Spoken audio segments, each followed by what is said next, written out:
আজকে আমরা জানবো মৌলিক সংখ্যার বিস্তারিত। প্রথমত, কোন জিনিস পড়তে হলে অবশ্যই আমাদের সংজ্ঞা জানতে হবে। সুতরাং আমি সংজ্ঞা দিয়েছি, কোন সংখ্যা যদি এক ও ওই সংখ্যা ছাড়া অন্য কোন সংখ্যা দ্বারা বিভাজ্য না হয় তবে সংখ্যাটি মৌলিক সংখ্যা। যেমন 2, 3, 5, 7, 13। এখানে ধরে নেই 13 শুধুমাত্র 1 ও 13 দ্বারাই বিভাজ্য, আর কোন সংখ্যা দ্বারা বিভাজ্য নয়। সুতরাং 13 মৌলিক সংখ্যা। কিন্তু এখানে আমরা একও কিন্তু শুধুমাত্র এক দ্বারাই বিভাজ্য যায়, কিন্তু তবুও এটি মৌলিক সংখ্যা নয়, কারণ এটির একটি মাত্র সংখ্যা দ্বারা বিভাজ্য। 13 মৌলিক সংখ্যা হওয়া বিধায় 1 ও 13 অর্থাৎ দুটি দ্বারা বিভাজ্য, কিন্তু একটি দ্বারা বিভাজ্য, তাই এটি মৌলিক সংখ্যা নয়। এরপর কোন সংখ্যা মৌলিক সংখ্যা কিনা তা যাচাই করার সহজ উপায়।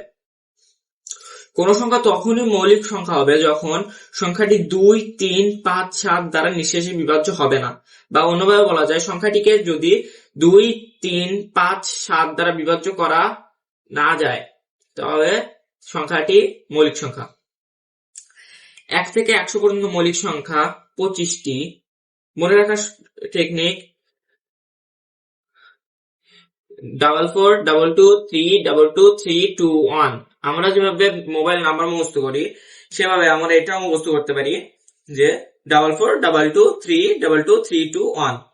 অর্থাৎ 1 থেকে 10 পর্যন্ত মৌলিক সংখ্যা 4টি, তারপরে 11 থেকে 20 পর্যন্ত 4টি, 31 থেকে 40 পর্যন্ত 2টি, তারপরে 41 থেকে 50 পর্যন্ত 2টি, এভাবে 51 থেকে 60 পর্যন্ত 3টি, তারপর হচ্ছে 61 থেকে 70 পর্যন্ত 2টি, তারপর আবার হচ্ছে 71 থেকে 80 পর্যন্ত 2টি, এভাবে